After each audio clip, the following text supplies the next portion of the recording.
गेला हमारा तू रनिया भुलाई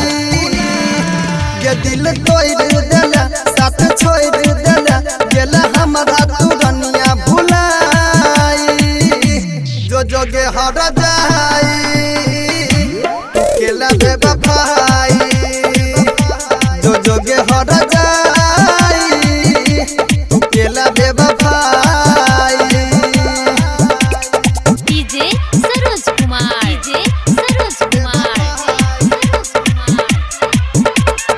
अखन अहाँ सब सुनि रहल छी सूर्या रिकॉर्डिंग स्टूडियो भगवतीपुर से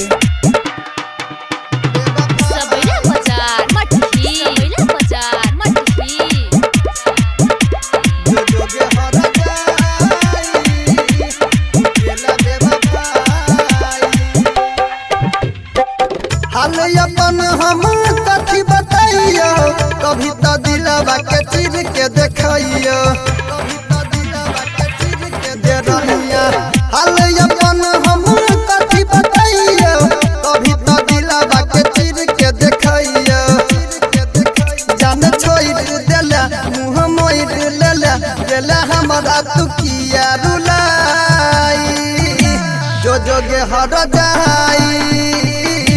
तू केला बेवफाई जो जोगे हर जाई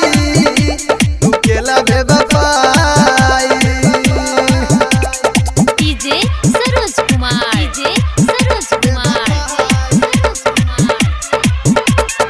अखन अहाँ सब सुनि रहल छी सूर्या रिकॉर्डिंग स्टूडियो भगवतीपुर से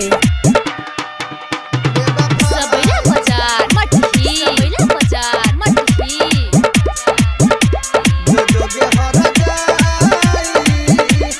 केला बेवफाई कोयल जैसन तुहर बोली दिल पर हमारा चलाई देला गोली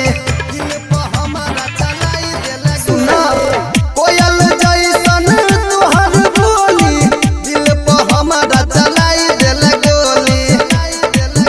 कहो शिवम सरोज देला दिल पर बोझ देला मुकेश के पागल बनाई जो जोगे हर जाई तू केला बेवफाई जो जोगे हर जाई तू केला बेवफाई दिल तोड़ देला साथ छोड़ देला गेला हमारा तू रनिया भुलाई ये दिल तोड़